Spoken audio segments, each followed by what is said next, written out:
Hey everybody, welcome to the show. Around the Nation right here, TYT Nation. Jeff Waldorf here with you on this Wednesday afternoon. We've got a good show for you guys today. We're going to have some fun. We have, yes, we have Monkeygate. We're going to talk about Monkeygate because that's fun. The details are hilarious. We also have Don McGahn. We got a big story on him. That is the White House counsel. We have a development on him. We also have the Duncan Hunter story. We're going to talk a little bit about that. And finally, probably the best story, and I'm going to save it for last. We have a Malaysian fugitive linked to Chris Christie, and as well as another of Trump's lawyers and Elliot Broidy. It's an insane story. Absolutely insane. We'll get into the details. What the hell is going on? And what is linked? And how you could probably even link it to the White House. Awesome. So, yeah. We're going to have some fun here. And we'll get into some major stuff here. So, stick around, man. It's going to be a good show. And please, if you haven't already, please give us a like and a share.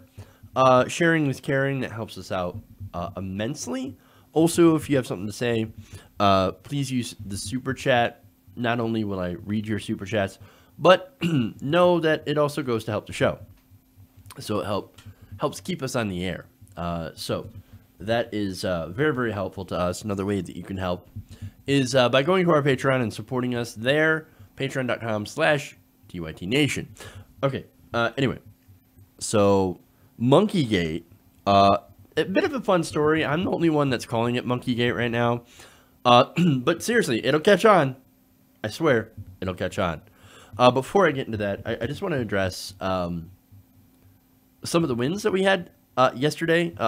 You guys who were watching the elections, Florida progressives actually had a really good night. So Andrew Gillum, of course, we're gonna talk about him. It turns out that 4 out of 4 Bernie Sanders supported candidates won their primary elections last night. I wonder what Politico has to say about it. This is in Politico reports that Bernie Sanders and Our Revolution falling apart at the seams. Bernie Sanders, his endorsement isn't holding any weight anymore. I mean, I'm barely holding weight, I should say. Because I don't want to be too unfair to Politico. No, look, I joke and say that they're the worst. They're actually not the worst, but they are the establishment. And of course, they're going to find some way to come out with an article to dismiss the big wins that happened in Florida. Especially, like I said, from Andrew Gillum, who was a progressive. He ran on a unapologetically progressive platform and won in the South, in Florida. So that's a significant win. So I'd love to see how this is. Oh no, it's demographics. It's you know, they're too white. They're too white in Southern Florida.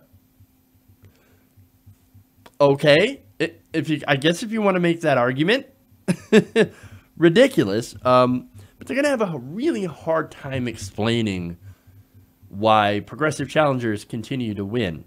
And look, I know the whole issue, or the whole, I guess, argument is going to come down to, well, if they don't have a 100% win rate, then they're failing.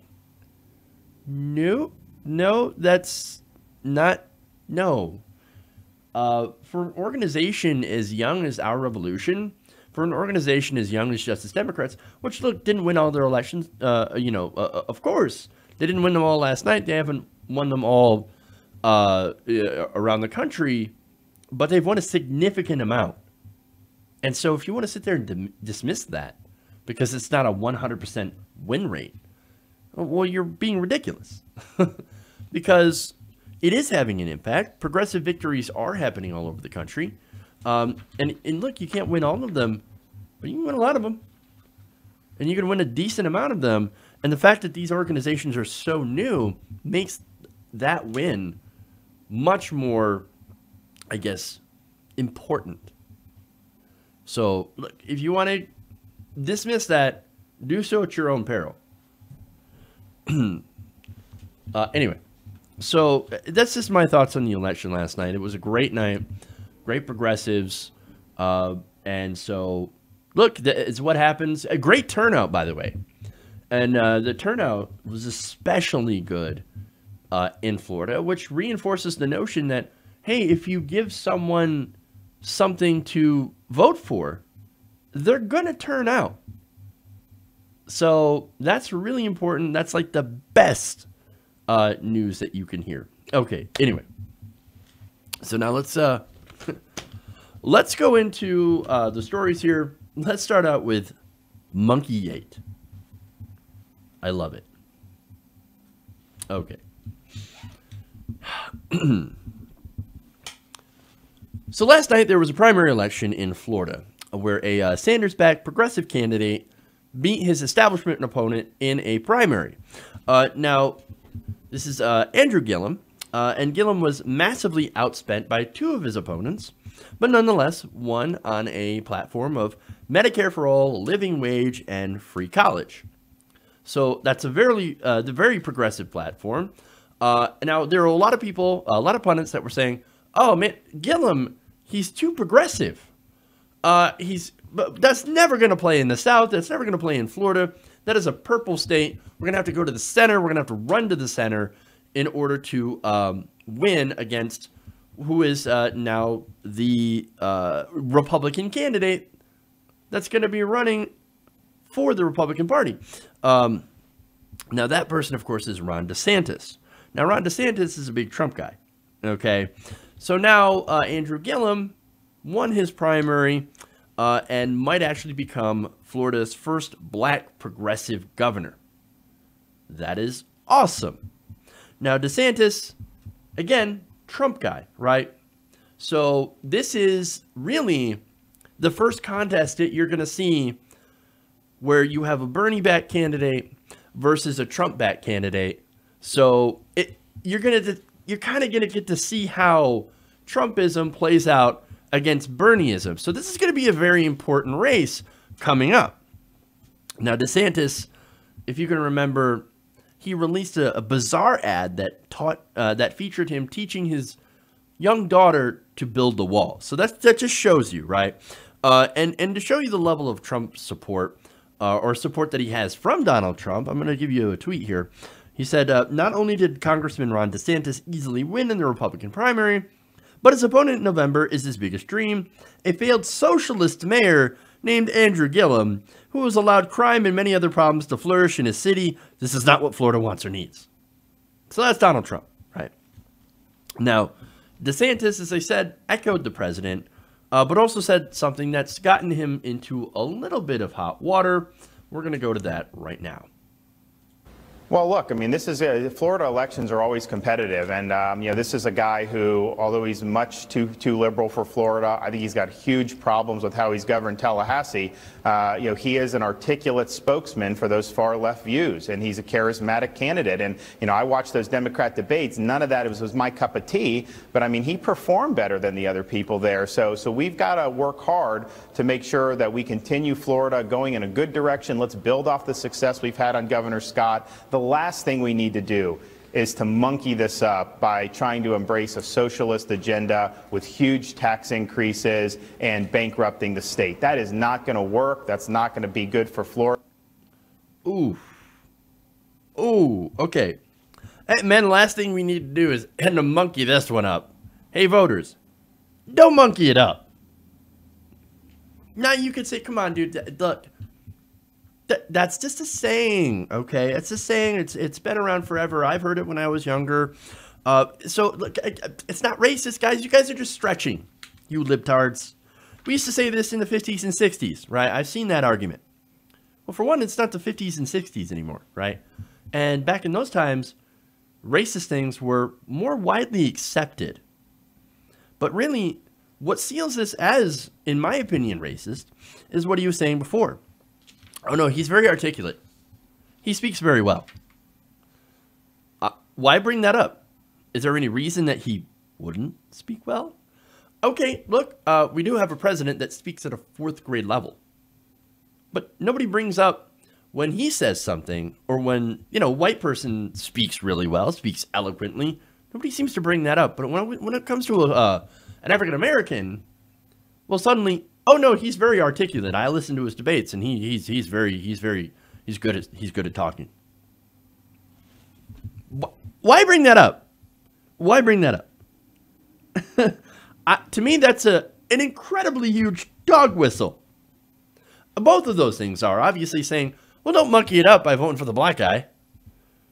And then says, oh, but he's a socialist, so, you know, we don't need socialism here in Florida. But no, dude. Here's the thing. Okay. Historically speaking, saying that a black person is articulate reinforces a stereotype. The stereotype that black people are less competent than whites. So, you know, when you have an articulate black person, well, he stands out. He stands out. He's the one that gets noticed. Oh, no, he's one of the smart ones, unlike the rest of those people. He can speak well. He can sit at the table. In fact, I want to quote here, do a quote here from A. Gordon, right? Now, he wrote back in 2014 in The Root, which gives you a little bit of context. He said, when we register surprise at a black individual's articulateness, sorry, I need to be a little bit more articulate. We also send the not so subtle message that the person is part of a group that we don't expect to see sitting at the table, taking on a leadership role. And Gillum has taken on a leadership role. He's mayor of Tallahassee. And now he could be the first black governor of Florida. Okay, so if you understand that context, which I'm assuming DeSantis does because he's not a dumb person, combined with that statement, don't monkey it up, guys, about a black candidate, it's not hard to come to the conclusion that DeSantis is a little bit racist. So, look, some people could argue, oh, no, but no, he's not a racist. Look, he's not a racist, guys. I mean, maybe he's unintentionally racist to be like super, super fair, but I don't think that's the case. Look, this was so much of a dog whistle, even Fox News had to call it out. Watch. A little while ago, we had Ron DeSantis, the Republican nominee for governor in Florida, on for an interview to discuss the Florida election. During the interview, he made what some are calling an inappropriate comment about his Democratic opponent, Andrew Gillum. DeSantis has since clarified his comment in a statement saying, quote, Ron DeSantis was obviously talking about Florida not making the wrong decision to embrace the socialist policies that Andrew Gillum espouses. To characterize it as anything else is absurd. Florida's economy has been on the move for the last 8 years, and the last thing we need is a far-left Democrat trying to stop our success. We do not condone this language and wanted to make our viewers aware that he has since clarified his statement.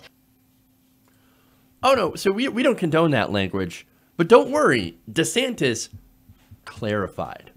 Oh, no, me, racist? That's absurd. I just gave you a gigantic dog whistle, 2 of them, saying that, oh, no, he's an articulate black. And, hey, Florida voters, don't monkey it up by voting for this guy. 2 big dog whistles. But no, I'm going to clarify. That's absurd. Oh, no. Oh, no. Look, man, he's definitely reinforcing stereotypes. And look, here's the thing. Even with his so-called clarification, and say, no, I didn't, no, me, racist, what are you talking about? No, of course not. That's absurd. It's a non-apology, and more importantly, to his voters, the message has already been delivered. And so they've already received that message. His members of his base that are racist, they already know not to vote for him. So how's that for clarification? Okay. Let's move on to McGahn. Okay.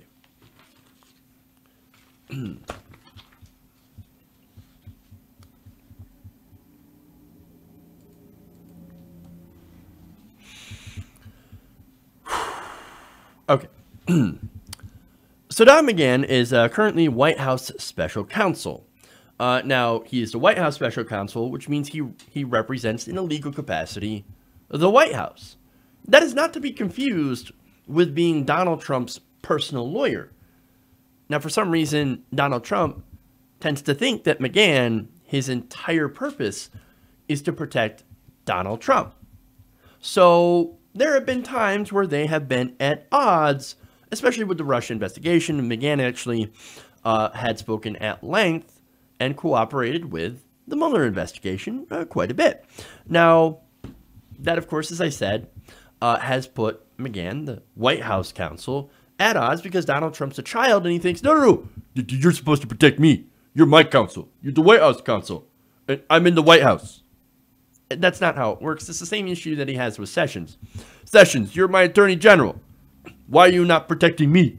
Why did you recuse yourself from Russia? Now, anyway, going back to McGahn. Word has broken from Axios, who say that according to top White House officials and sources close to McGahn, that he will step down this fall. So McGahn, gone, making a McExit. Now, he will do so after Brett Kavanaugh is confirmed to the Supreme Court or after the midterm elections. Now, the timing is very curious on this. Now, if Kavanaugh is confirmed, then that means, A, the Democrats folded or did not win in the midterms, which you would leave on a high note, or B, the Republicans were crushed in the midterm elections, so Kavanaugh would not be confirmed to the Supreme Court. And more importantly, you're going to have a mess of investigations being launched by Democrats in the House. Now, that means that whoever the White House counsel is going to have a very difficult time fending off the numerous amount of investigations that Democrats are actually planning to launch against Donald Trump. In fact, there's a recent memo that was being passed around by Republicans that basically lays out the nightmare scenario for the White House, for Republican Party. Now, this memo is awesome because basically it shows that they are scared of what would happen if Democrats actually win. And there is a significant fear that there is a blue wave. Now, what investigations are the Democrats planning to do, or at least according to Republicans? Well, an investigation into President Trump's tax returns. That could be a serious problem. Not only that, looking into Trump's family businesses and whether they comply with the Constitution's emoluments clause, including the Chinese trademark grant to the Trump Organization. Trump's dealings with Russia, of course, including the president's preparation for his meeting with Vladimir Putin, the payment to Stephanie Clifford, a.k.a. Stormy Daniels, the firing of James Comey, Trump's firing of U.S. attorneys, Trump's proposed transgender ban for the military, Treasury Secretary Steven Mnuchin's business dealings, that's very interesting, White House staff's personal email use. Butter emails. Now it's but their emails. Oh, awesome. Cabinet Secretary travel, office expenses, and other misused perks. That, of course, going back to some of the other scandals by Trump administration staffers or former Trump administration staffers. Discussion of classified information at Mar-a-Lago. Jared Kushner's ethics law compliance. Dismissal of members of the EPA Board of Scientific Counselors. The travel ban. Family separation policy, hurricane response in Puerto Rico, which, by the way, a recent report has the death toll in Puerto Rico about 43 times higher than the administration had claimed. Nearly 3,000 people died as a result of Hurricane Maria and the Trump administration's terrible response to it. Ouch. And, of course, election security and hacking attempts, which look, the Trump administration and Republicans turned down money to secure our elections. They don't care about actually making it so that people can hack our elections. And White House security clearances. So that is a list of possible investigations Republicans are afraid of. Now, look, this kind of shows you that behind the scenes, Republicans are in a panic because of the increased energy of Democratic voters. And by the way, a lot of these primaries that we've seen, you've had an enormous amount of turnout among Democrats. And look, you also have a lot of progressives that have won their primaries that are running on unabashedly progressive policies. Uh-oh. Turns out when you give someone something to vote for, they turn out. And so we're expecting a high turnout in the midterms. And if that happens, oh shit. They are, look, they could be drowned in a wave. I'm not saying it's going to happen, but if it's true, if this holds, and if there is high turnout, watch out. Now, as Jonathan Swan notes, right, that potentially puts a successor in charge of fielding a blizzard of requests or subpoenas for documents and testimony if Democrats win control of the House in the midterms. And if the White House winds up fighting Special Counsel Robert Mueller, an epic constitutional fight could lie ahead. So with all of that, McGahn is like, dude, I'm gone. I'm getting the fuck out of here. I am Mick out of here. I'm going to go work for the Trump campaign, and I'm going to make boatloads of money while the poor sucker who replaces me is going to be working his ass off. Now, speaking of a replacement, who's going to replace him? Well, McGahn has told a confidant that he would like his successor to be someone named Emmett Flood. Now, Emmett Flood is an interesting character, right? Now, he's actually worked in the Clinton administration. He is a Clinton administration alumnus who joined the White House and made to deal with the Russia probe. Now, Flood also, after serving in the Clinton administration, also served in the George W. Bush administration, second term as his top lawyer, who handled congressional investigators. Fascinating. Now, a source familiar with Flood's thinking said, quote, the reason he can represent both Bill Clinton and Donald Trump, because you would think that's a bit of a contradiction, right, is because he thinks that these investigators come and basically put a target on their backs, trying to overturn every aspect of their lives, searching for a crime. He feels that that is, quote, a judicial and constitutional hazard. So Flood actually would be a really smart pick to replace McGahn. And in fact, the administration hopes that Flood will be the pick. For one, he's trusted and respected inside the White House. Well, that's really, really important. Number two, I think the most important thing is that he actually gets along very well with Donald Trump. Now, sources familiar with their interactions say Flood has, as well as any lawyer can, figured out how to talk to Donald Trump. He has become the Trump whisperer. And we haven't had one of those in quite some time. Now, get this, and this is something that they focus on in this report.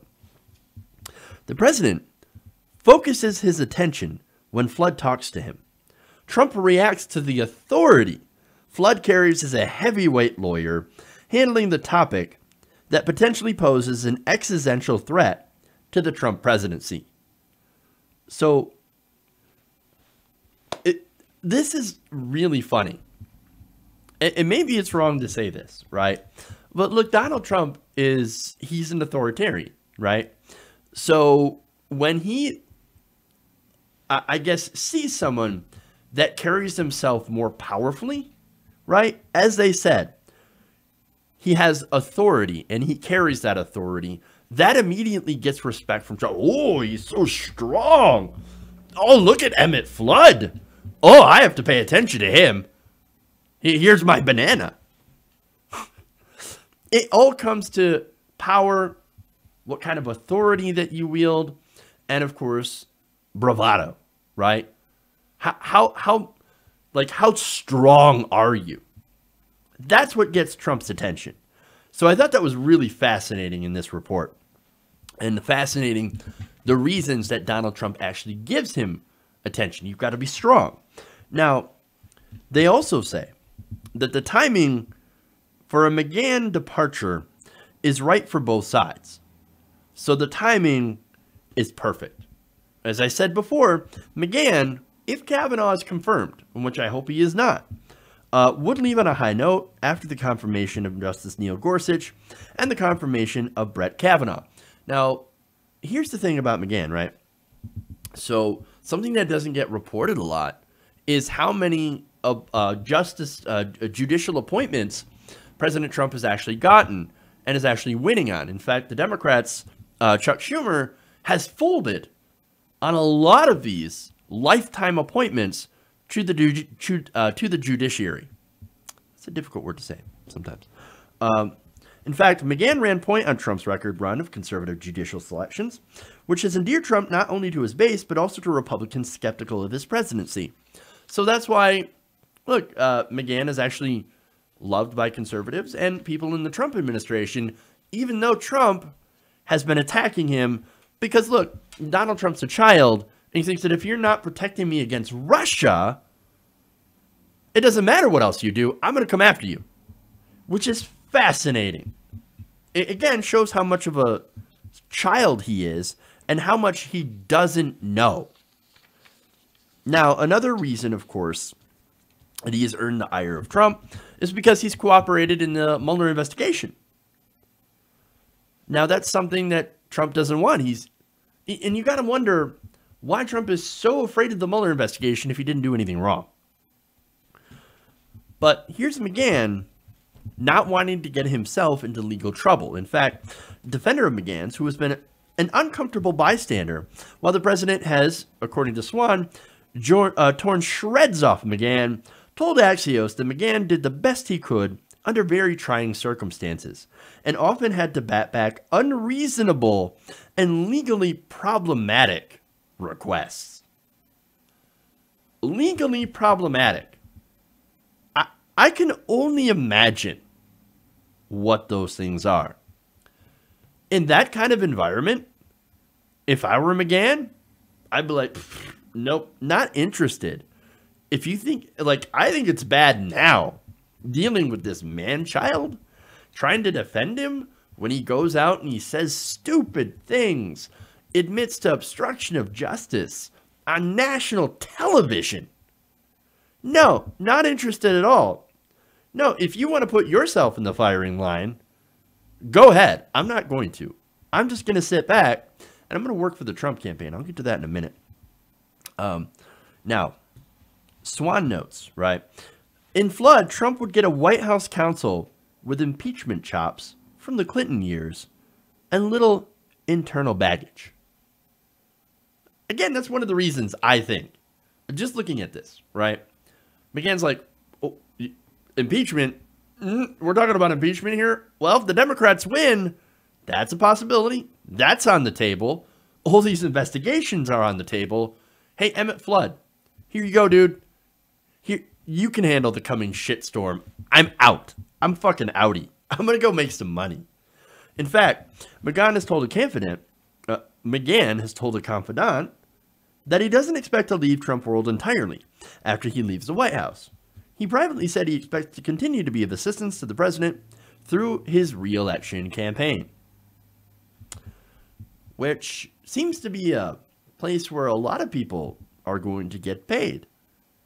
I mean, Omarosa was offered a spot in the Trump campaign. There were other people that were formerly in the White House that were also offered really high-paying positions inside the Trump re-election campaign. I don't know if that's a vehicle to make people keep their mouth shut. Like, hey, man, you work for the Trump campaign, you're going to get a massive payday. Just shut your mouth. What are they even doing in the Trump campaign right now? Nothing. But they're still paying people a lot of money to be there. And interestingly enough, somebody who's cooperated with the Mueller investigation and has right now earned the ire of Donald Trump is going to go work for his campaign? That's really, really strange. That is fucking odd. And so, look, I could get into speculation as to why, but I'm going to hold off on that. Overall, though, to me, it seems like it makes a lot of sense for McGahn to step away, especially if something good happens, and that's relative, something good for McGahn, which would be the win of Kavanaugh, which, look, unfortunately, I don't have a lot of faith in the Democrats to hold off Kavanaugh. Leaving on a high note, or at least leaving before the tidal wave of shit happens to hit the White House, if it happens at all. And then to leave that environment to go and make easy money instead of staying and face that onslaught of investigations and possible handling of the impeachment of the president. To me, it's a no-brainer. He's getting out of Dodge. Okay.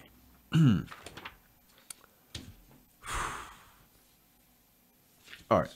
So there's that. We're going to take a quick break here. We'll come back. We got the Duncan Hunter story. That's fun. And then the best story of the day, Chris Christie and a Malaysian fugitive. What do they have in common? Stay tuned. I'll explain. But first, we're going to go to break. So if you haven't already, please give us a share. Also, if you have any super chats, you want to support the show, that's one way you can do it. And I will read them on the air. So stay right here. We'll come back right after this break. Around the Nation.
everybody. Welcome back to the show. Around the Nation right here, TYT Nation. Jeff Waldorf here with you. So I don't have any super chats to read for you guys. That's okay. So we will go in and we will get into the next story, which is Duncan Hunter. We're having a little fun here, and I got some video for you on this as well. So let's dive into it. Okay.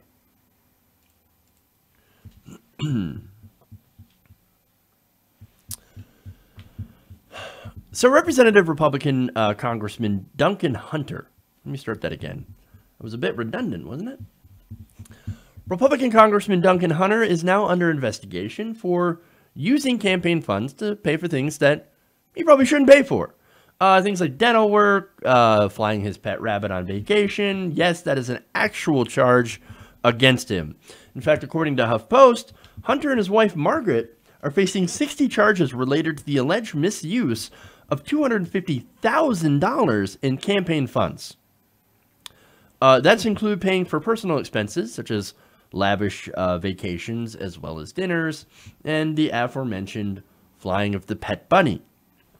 Now, Hunter, of course, is running for re-election in California, a very conservative district there, and is currently, strangely enough, leading in the polls. Now, he has dismissed these charges as a political witch hunt. It's a witch hunt, guys. Does that sound familiar? Now, here's the thing. I'll get back to the polls later because that's actually a fascinating question. But first, I'm going to go to his defense. Now, he's out there with a new defense, which is basically, leave my family alone. Now, the congressman recently told KGTV in San Diego that he wanted to protect his wife, since his wife has also been implicated. He said, leave my wife out of it, leave my family out of it. It's me they're after anyway. They're not after my wife. They want to take me down. That's what they're up to. So let's get this in the arena and have this settled. Who's they? The Trump-led, or I should say Jeff Sessions-led Justice Department? That's who they are. But of course, Republicans that are getting themselves in trouble, as well as Donald Trump, they're like, oh, that Justice Department, full of liberals. What? No, Jeff Sessions. Look, I don't want to defend Jeff Sessions. But in this case, the Justice Department really does need to look into this. And thankfully, they are. And there are 60 charges. This is, I mean, pretty much unmistakable what happened. They spent the campaign money on things that they shouldn't have. Now, anyway. Now, what's funny about that defense? Leave my wife alone. Well, but wait a minute. You just got done throwing your wife under the bus. And now you're going to say, leave her alone. Leave her alone. Now, I love that, right? Because maybe she's making him sleep on the couch or something. I wouldn't blame her because take a look at how hard he had thrown his wife under the bus before. This was on Fox News. Let's take a look. You also said yesterday that your wife handled a lot of the family expenses and the campaign finances. So are you saying that it's more her fault than your fault? Well, I'm saying when I went to Iraq in 2003, the first time I gave her power of attorney, and she handled my finances throughout my entire military career, and that continued on when I got into Congress because I'm gone 5 days a week, I'm home for 2. So and she was also the campaign manager. So whatever she did on that'll be looked at too, I'm sure. But I didn't do it. I didn't spend any money illegally. I did not use campaign money, especially for Wounded Warrior stuff. There's no way. I didn't do it. I didn't do it. Look at my wife. That she was my campaign manager. I didn't spend the money. It must have been her. Not only that, but Hunter was said that he was sure prosecutors would look into whatever she did. Whatever. Wasn't me. I mean, the campaign made mistakes. Sure, he admitted in that interview. But I didn't do it. I reimbursed. I didn't know. Now, I'm going to go through some of the things that, some of the charges, right? Some of the things that they spent this money on. Now, this was from the list of charges on about on or about March 20 of 2015, when Duncan Hunter told Margaret Hunter that he was planning on to buy my Hawaii shorts, but had run out of money. She then counseled him to buy the shorts at a golf pro shop so that they could falsely describe the purchase later as some golf balls for wounded warriors. So, you can look at that and be like, well, I mean, his wife told him. Yeah, and he listened. She may have said it, but he went out and said, honey, that's a great idea. I'm going to buy my Hawaii shorts. Now, other things, of course, they spent the money on were family vacations that included a trip to Italy, which was not campaign related. In fact, in order to justify use of the campaign funds to pay for that family trip, Duncan Hunter attempted to set up a day tour of the U.S. naval facility in Italy. Now, that didn't work out for him, because after Navy officials responded that they could only provide a tour on a particular date, Duncan Hunter said he would discuss the proposed date with Margaret Hunter, then subsequently told his chief of staff, quote, tell the Navy to go F themselves. And no tour had occurred. So again, he wanted the tour so he could say, look, oh, no, I didn't misuse campaign funds. I took my wife and my family out to Italy for a campaign event to go and tour the facility for the Navy. And when the Navy's like, sorry, dude, we don't have anything for you. He's like, F the Navy. Go F yourselves. But hey, Duncan Hunter wants to let you know that he loves the troops. He loves the troops. There's more. On or about March 4th of 2016 in Washington, D.C., Duncan Hunter spent about $462.46 in campaign funds for 30 shots of tequila and one steak at El Tamarindo restaurant during Individual 8's bachelor party. That, of course, is somebody that's named in these charges. Goes to a bachelor party, buys 30 shots. Now, the question is on that, were they all for him, or was he buying rounds for people? Look, part of that says Duncan Hunter might love to party. It also says he might love to party too much. And of course, it also says that he loves to party with other people's money. Fiscally responsible, right? In fact, Hunter would apparently visit a certain bar several times a day while in Washington, D.C. There it gets a little dark. Does he have a problem? I don't know.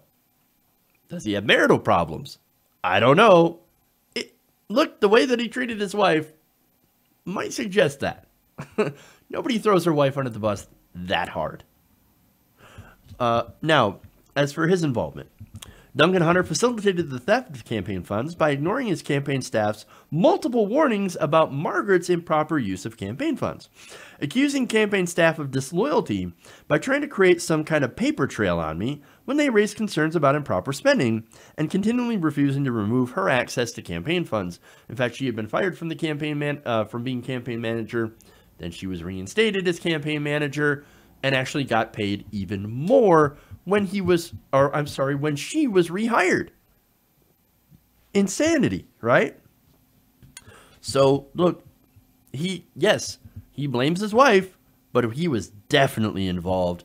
In fact, both of them were involved in spending the money together. Here's my take of it, right? So, he's a congressman. He makes $174,000 a year, right? Now, that's a decent amount of money. That's more than I can consider making. I don't even make a fraction of that.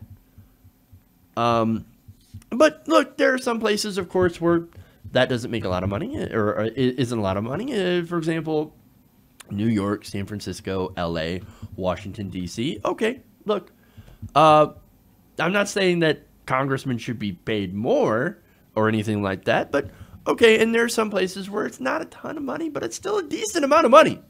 You can still live off that.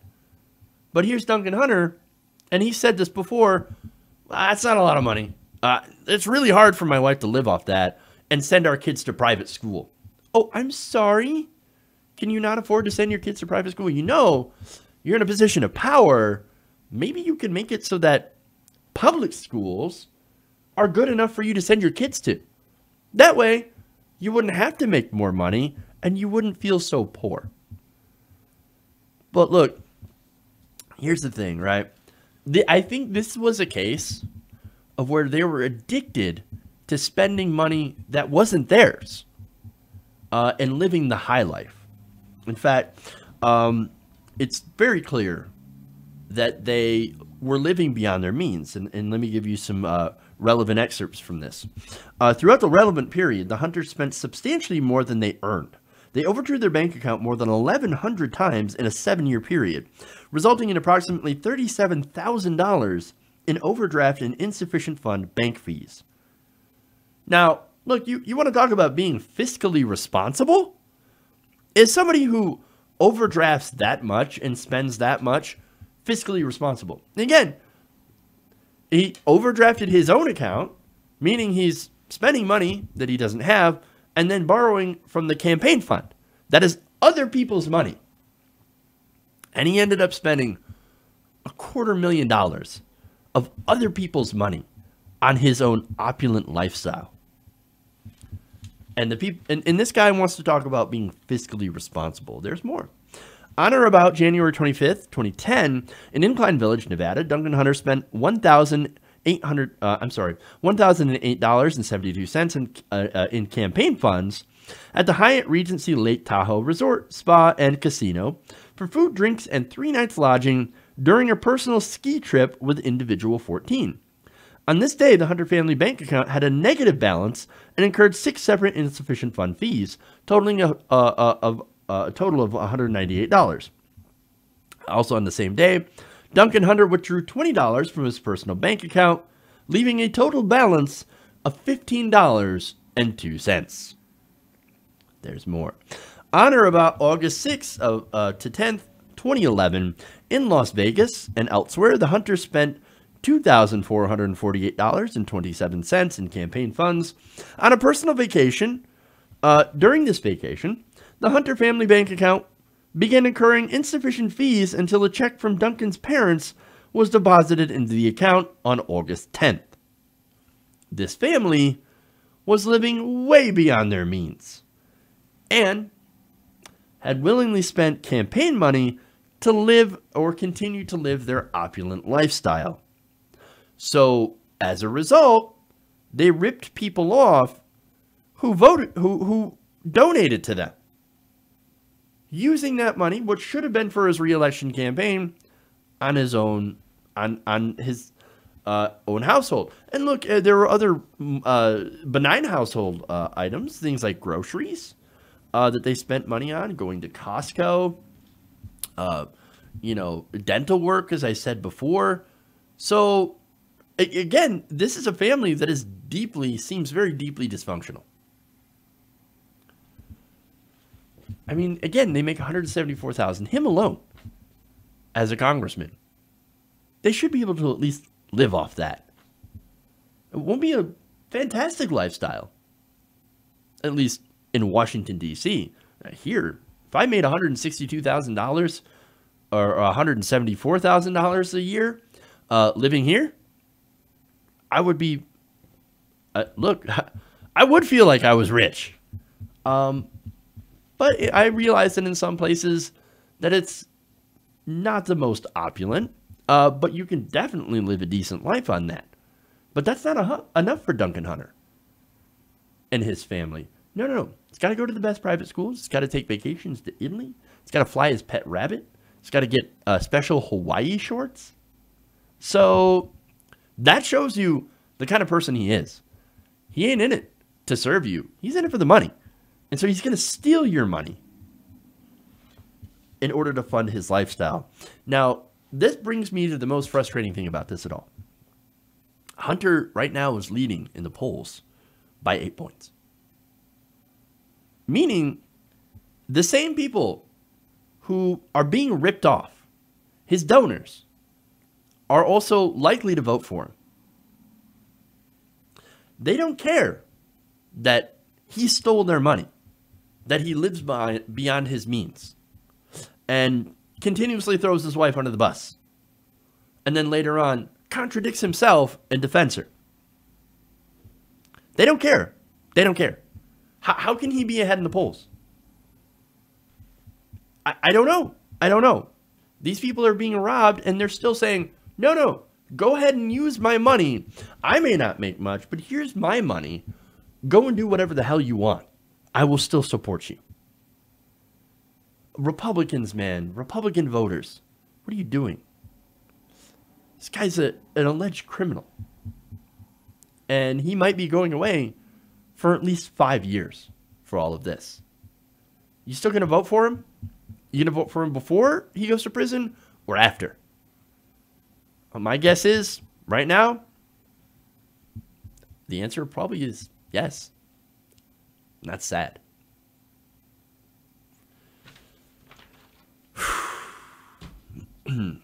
Okay.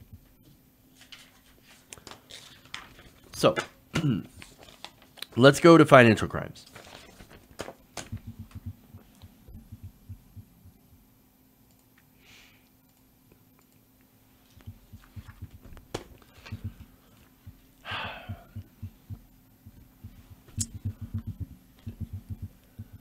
So the Wall Street Journal out with a fascinating report on a businessman who may have pulled off one of the biggest financial frauds in history. And here you, not only that, but it also details some of the people who are defending him.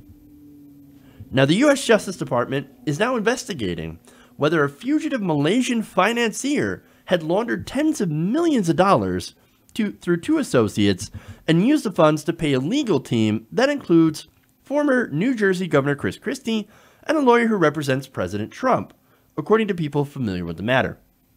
So, look, there's a lot here to unpack, and it's absolutely fascinating. So let me go into the details here. Now, the man, the Malaysian, is known as Joe Low.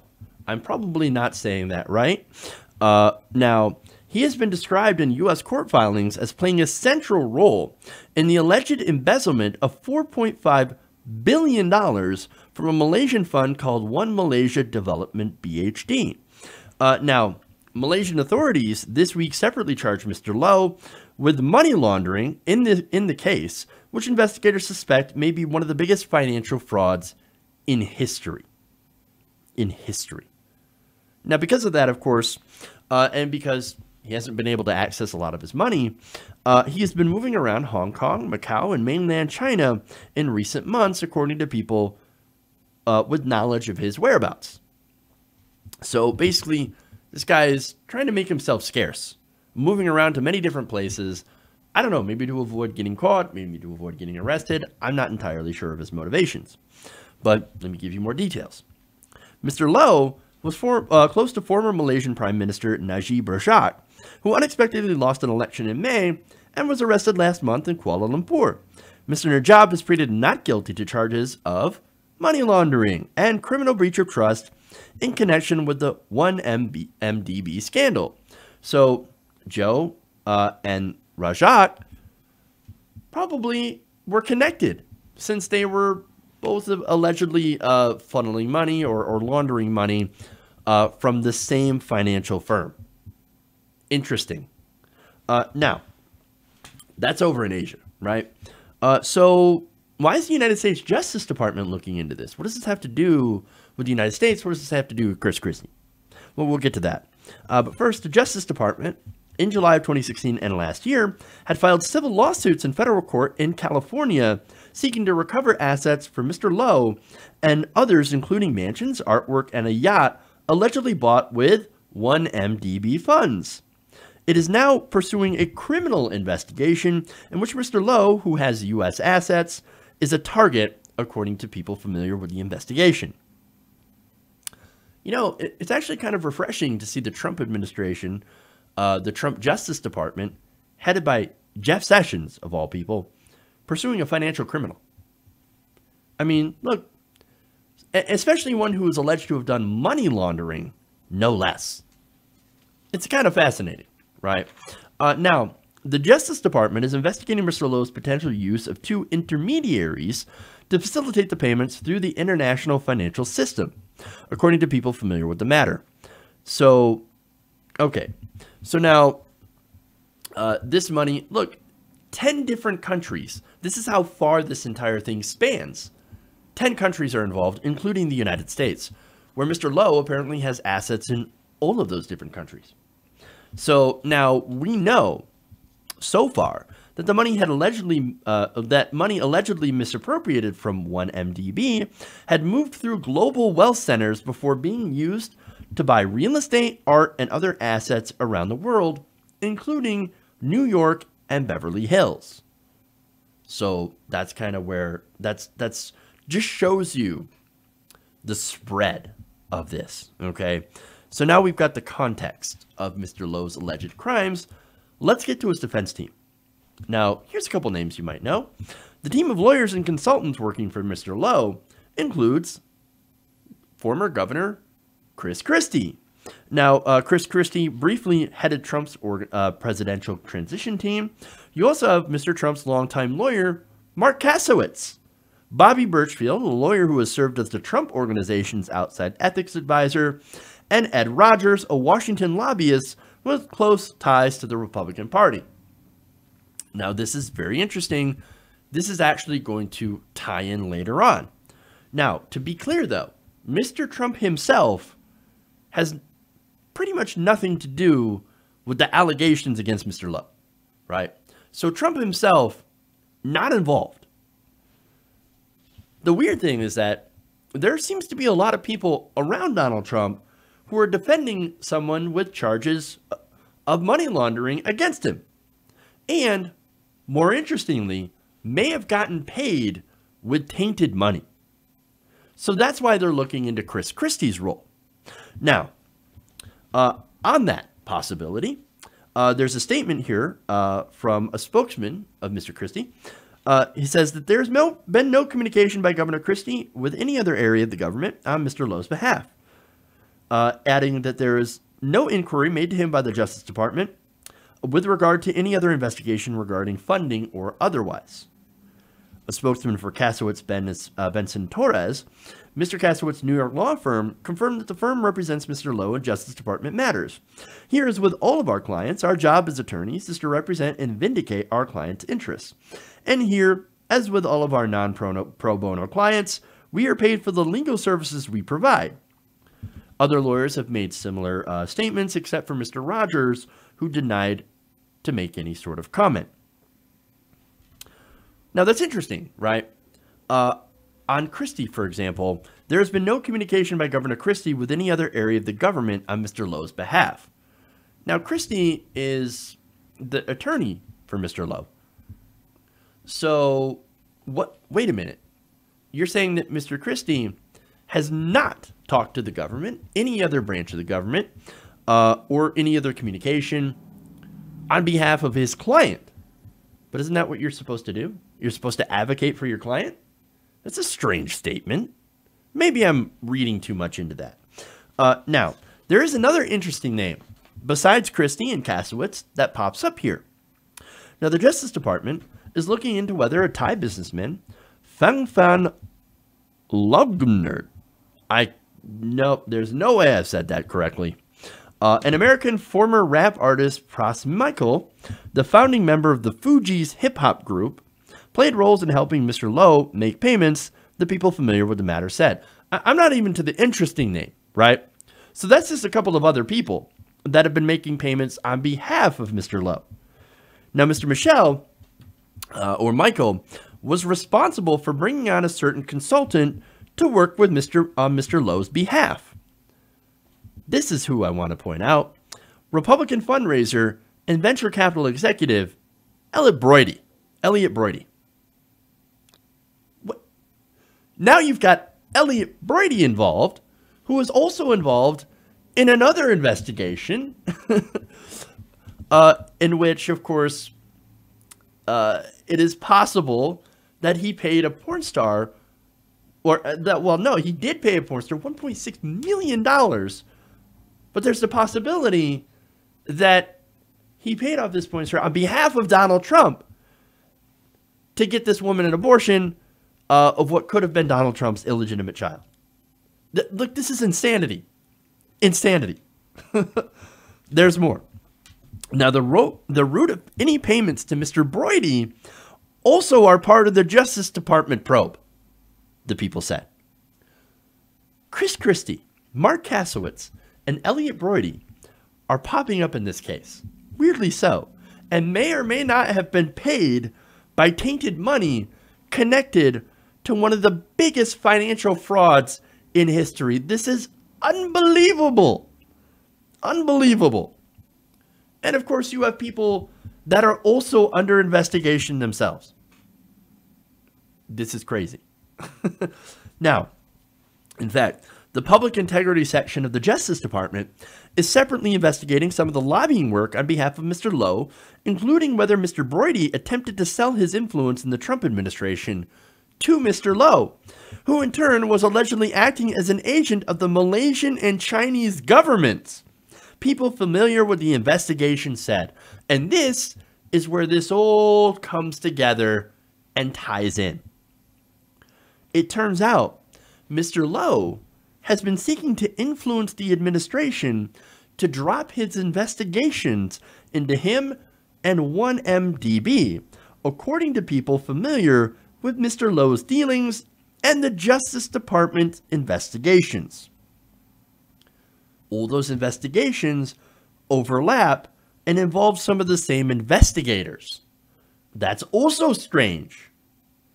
So, I wonder if that has anything to do the fact that they want to influence the Trump administration, that they hired a bunch of Trump people, Brody, Kasowitz, and Christie, to represent him, so that Elliot, Brody, Christie, and Kasowitz can go and say, hey, Donald Trump, maybe you should get Jeff Sessions to get off this 1MDB investigation. Get off Mr. Lowe's back. I don't know. I don't know if that's the case. That is possible. Fascinating. Now, I have suspected, by the way, that Donald Trump himself has engaged in money laundering. Again, I don't have any proof of that, but that is my suspicion. And that's related, I think, to the Russia investigation. That's the only thing that I think the Russia investigation, or let's just say the most important thing I think could come out of the Russia investigation, that he was laundering money. Here you have a guy who also laundered money, allegedly. Hiring members of the Trump, or the former, or people that are in Trump's orbit, I should say, and at some point worked for Donald Trump, to lobby on his behalf to Trump. Hey man, look, we might have done the same crimes. Maybe we can help each other out. Maybe you get your Justice Department off me. Speculation, I know.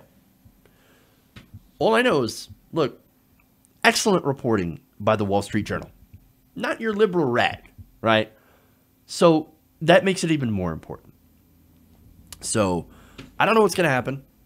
It's a very interesting case. I should watch that. We should definitely watch to see what happens as this case moves forward. It is fascinating. We'll know the answer if the Justice Department decides to drop the case into Mr. Lowe. We'll see. But as I said before, if that happens, we'll have our answer to whether or not Trump might have done money laundering.